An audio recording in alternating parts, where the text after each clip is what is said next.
All right, we round first, go to second, and the LA Dodgers and the Philadelphia Phillies. Phillies going for a sweep in this series, but Blake Snell was on the mound, and you know what? He had something to say about it.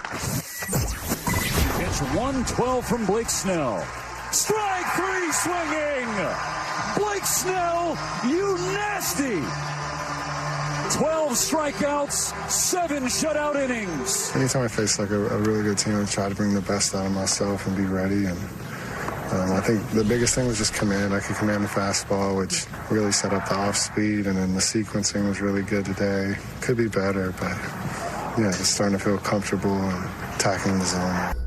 Yeah, that was sound from Blake Snell you heard there. A great day yesterday. 7 innings. Doc let him finish out that 7th inning in a situation where there was a lot of stress, 107 pitches, I believe it was, but ultimately gets it done with 12 strikeouts.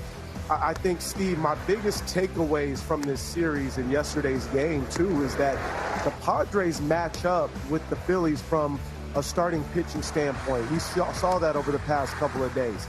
They match up from an offensive standpoint. There's no doubt in my mind it's going to be the relief corps that it comes down to. And yesterday, the relief took care of business after Blake Snell left this game. But I think those will be the things I'll be looking for if these teams match up in the postseason. Now, the Phillies took 2 out of 3, so they should be feeling good about themselves. But I think the one thing we also are forgetting about, and an important piece in last year's World Series in their postseason run, is Freddie Freeman. He hit another home run yesterday.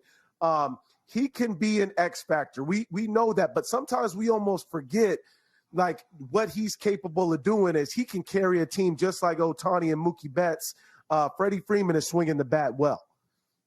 Yeah, you know, it's interesting, Sir Blake Snell. I feel like that we've now seen the maturity of Blake Snell go to a new level. You know, I do believe that many times we teach people how to treat us. And I think Blake Snell consistently got treated in a way by managers, including different managers, where he was a 2 times through the lineup guy and they would take him out of the game. Remember that whole big thing back with Tampa Bay? He was great. You know, twice through the lineup. They take him out and they give up runs. People are like, why do you take him out? Well, partly because that's what they believed he was only capable of doing.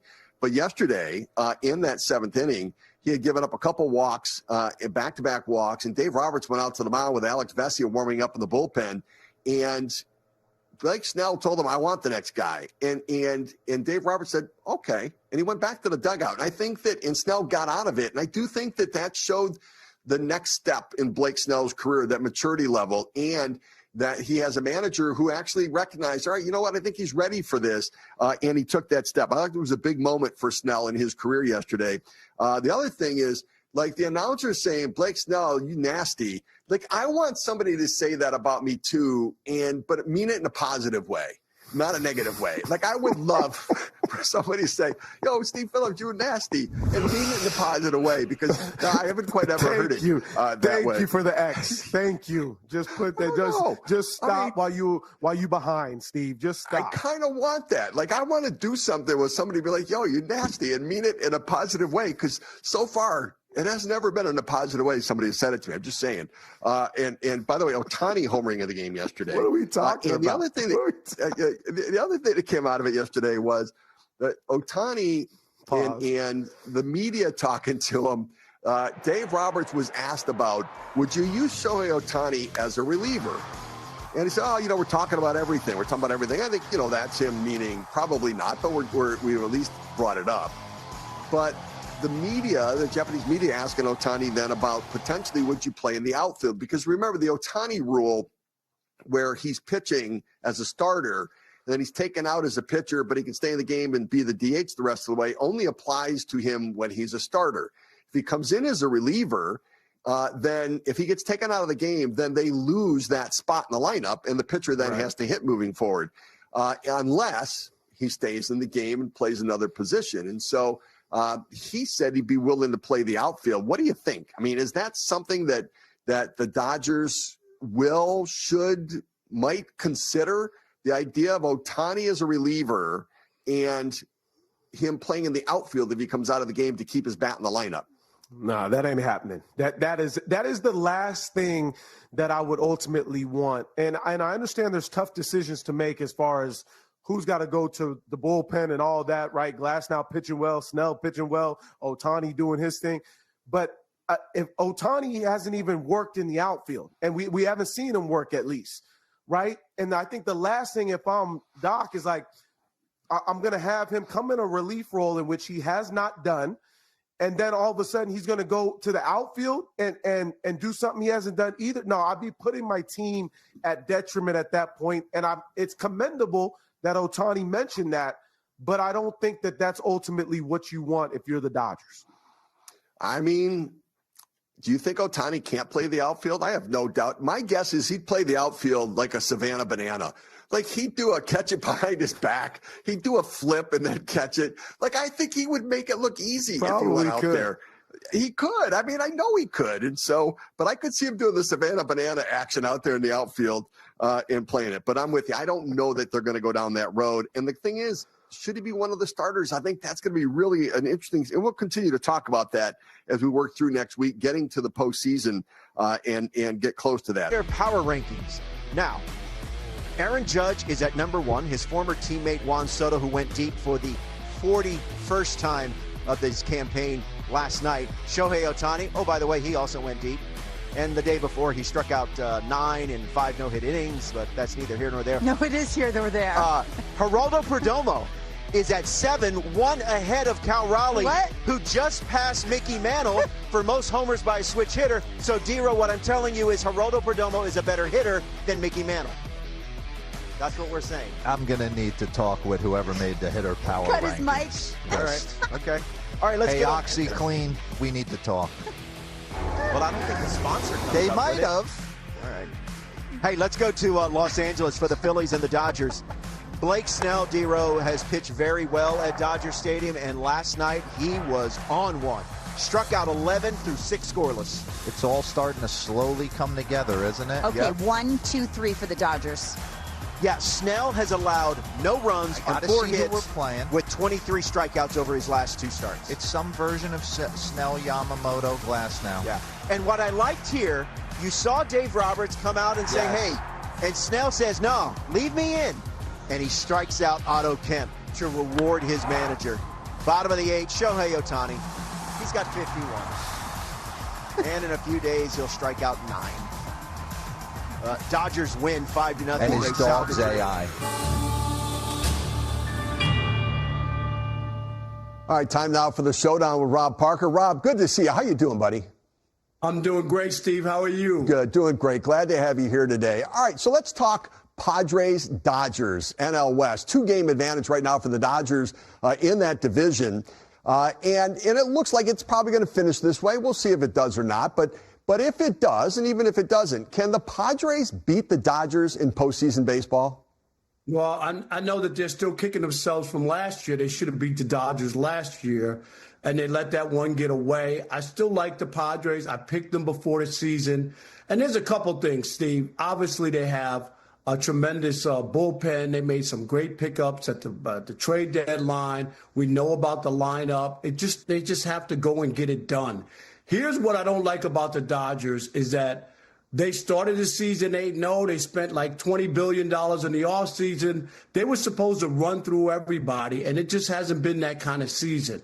And I know they played better of late, but I still think they can be had and be beaten. So I think the Padres have a shot at this. So here's the way I look at it. I don't think the Dodgers are invincible. But they've had so many injuries to explain where they are in the standings. Yet they've had so many injuries, they're still going to win the division. I don't think the Padres can beat the Dodgers. I think there's the thing. They've got the thing. Take a look. Go back to 2020. The Padres are 32-55 against the Dodgers. And even when they had them on the brink last year in the playoffs, they couldn't finish them off. I think that the Padres' road to the World Series cannot be through the Dodgers. My Mets teams couldn't beat the Braves back in the day. We went to the World Series in 2000 because somebody else took the Braves out. The way that these playoffs are set up right now, they'd be in different brackets. The Dodgers would play probably the Mets if it started right now. The winner of that would play the Phillies. What the Padres need is for the Mets or the Phillies to take the Dodgers out of it, and then they can go on and advance. But I don't think that they can beat the Dodgers head-to-head. They need somebody else to take them out. Yeah, I disagree. I don't think the Dodgers are invincible. I think you're living in last year and you're looking at the roster. Living in Los Angeles and watching them on a nightly basis, I'm just not that impressed. Despite the injuries, even when they've had people together, it just doesn't feel the same as a year ago. And they got awful lucky to win a World Series without starting pitching, because that's what they got. Had the Yankees won Game 5, the Dodgers wouldn't have won the World Series, and they got the big hit from Freddie Freeman in Game 1, which changed the whole series. I'm not buying the Dodgers this year under any circumstance. I'm out on the Dodgers. Well, boy, the Dodgers starting pitching put on a show against the Philadelphia Phillies, including Blake Snell. Snell on the mound yesterday, into the 7th inning, and he ends up getting in a little bit of trouble. Dave Roberts goes out to try to take him out of the game, and Snell tells him, no, I can get this guy.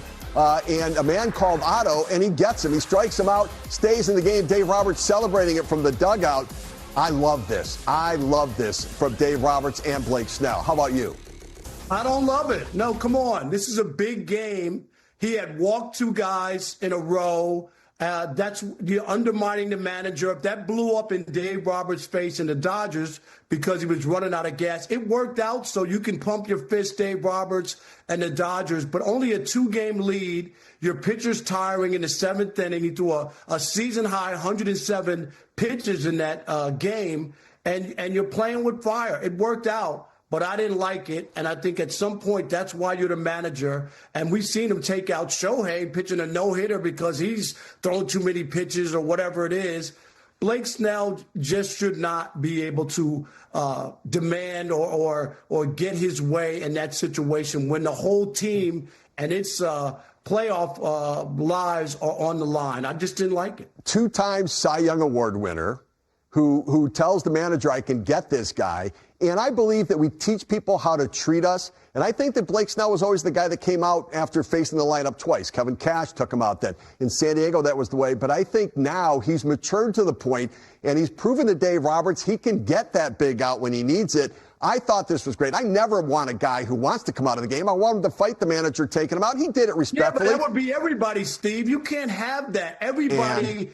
You would do that, a guy, everybody wants to stay in. Oh, no, don't pinch hit for me. I can get a hit here. That's why you have a manager. That's why you have a guy absolutely to make those decisions sometimes for the players. Yeah, so you think that if it blew up, it would have been Snell's fault. I think that's on Dave Roberts to make the call. It's why he gets paid the big bucks. If the pitcher says, I can get him, it's up to him at that point to make a decision.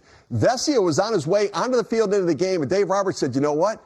I'm going to give him this one. And that can make a difference down the stretch. And for Snell not to be a 2-time through the lineup guy, I think is huge, considering how poor the bullpen had pitched for the Dodgers in the first 2 games against the Philadelphia Phillies. Yeah, but if you're going to win a World Series, Steve, if you're going to win a World Series, that bullpen has to come through. So if you want to avoid the bullpen at all costs, and that's the message you're sending to the bullpen, that a guy can walk 2 or 3 guys or lose his control, and you're still not going to the bullpen, how is that going to help you come postseason time? It's not. If they don't like it, pitch better. All right, how about this? The Tigers in danger of collapsing.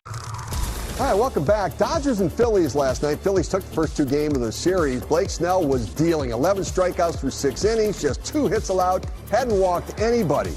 But then in the 7th inning, with 2 outs, he walks Nick Castellanos. Then lefty, Max Kepler, he draws a walk as well. 107 pitches, Dave Roberts comes out to pull him. Alex Vesia, their leader, was already on the field coming on. But Snell talked his way into staying into the game. He said, I can get this guy. I got him. All right, so managerial check.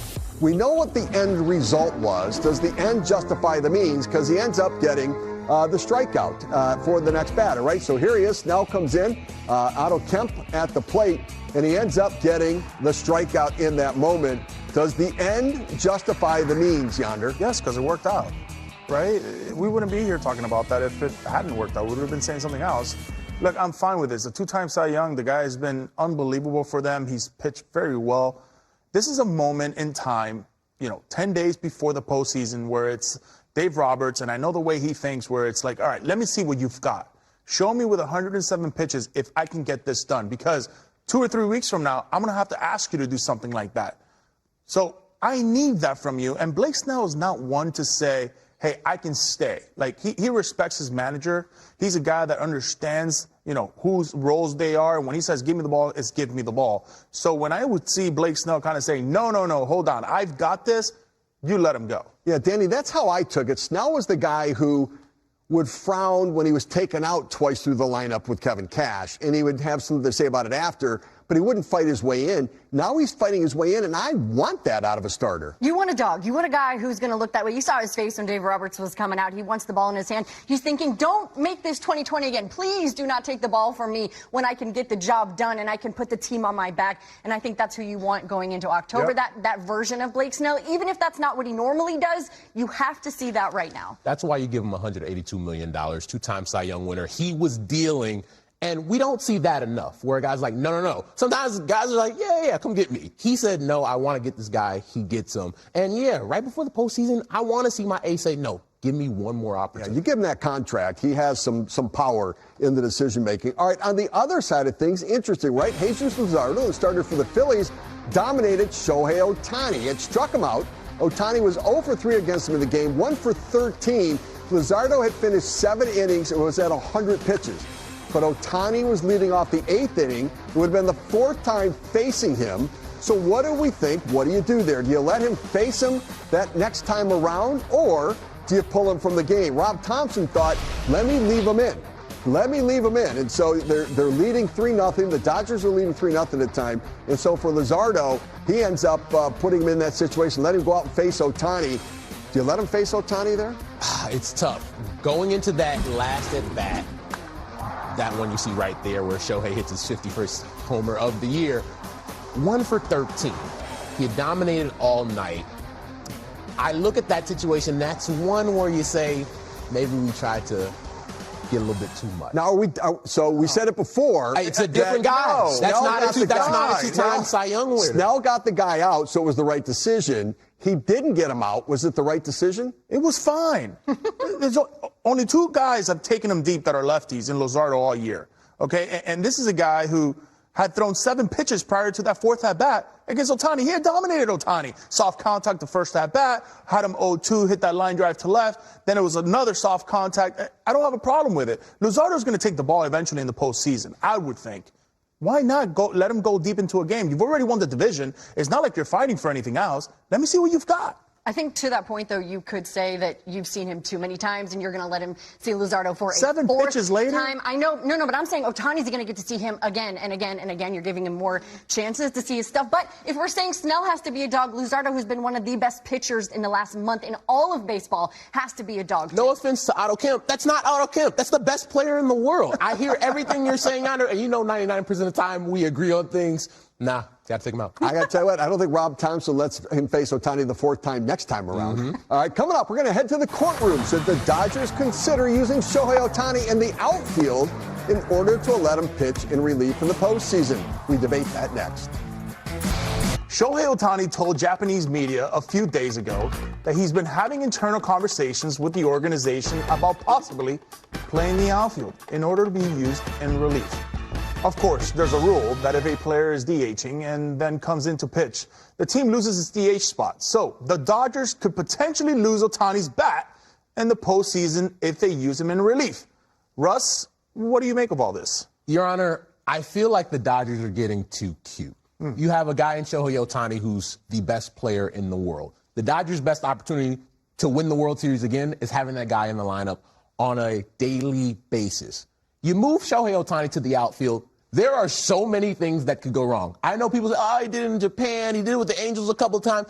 The handful of times he did it with the Angels, the ball was never hit to him, has 0 career putouts in the big leagues. You are assuming that nothing is going to go wrong. Let's just say there's a ball that goes to the outfield and Shohei has to run to the gap and get it.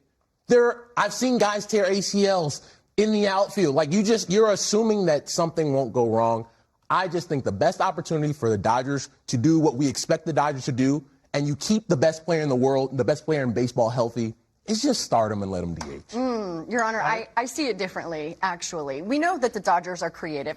I wouldn't call you cute, don't worry. Just creative. And so what's more important? Is it having a potential reliever in Shohei Otani, something he hasn't done, right, but also hasn't made a put out in the outfield, something he hasn't done, but you'd still try it, right? If you really want to have your back end, what's more important in the postseason? Having your starter go 4 1/3 and give up some runs, or having a lights out bullpen and having Shohei Otani in your arsenal? Even if you're going to lose a designated hitter, you might think to yourself, I would rather see this guy come out of the pen and close it down because I trust him. In fact, I trust him so much that I would put him in right field so that I can have the opportunity to put him in the bullpen. I respect your opinion, Counselor. But yeah, I respect the opinion, but with all due respect. Oh, do you respect? I will say this. Order. Sorry. I will say this. I'm with you. If it ain't broke, why fix it? I think Otani is a guy that needs to get the ball to start game 1 or game 2 or game 3. He's going to start the game for you. Let him do his thing. And when he's not pitching, let him go DH and do his thing. He should not play right field. Who's God going to forbid. play right field, Your Honor? To Oscar Hernandez. That's why you paid him the big bucks. That's why he's an all-star. That's why he's done big things in the postseason. He's your right fielder. Let's not mess with it. Shohei Otani's your DH, and Shohei Otani will be your game 3 or game 4 starter. Okay, moving on. Do the Guardians have a shot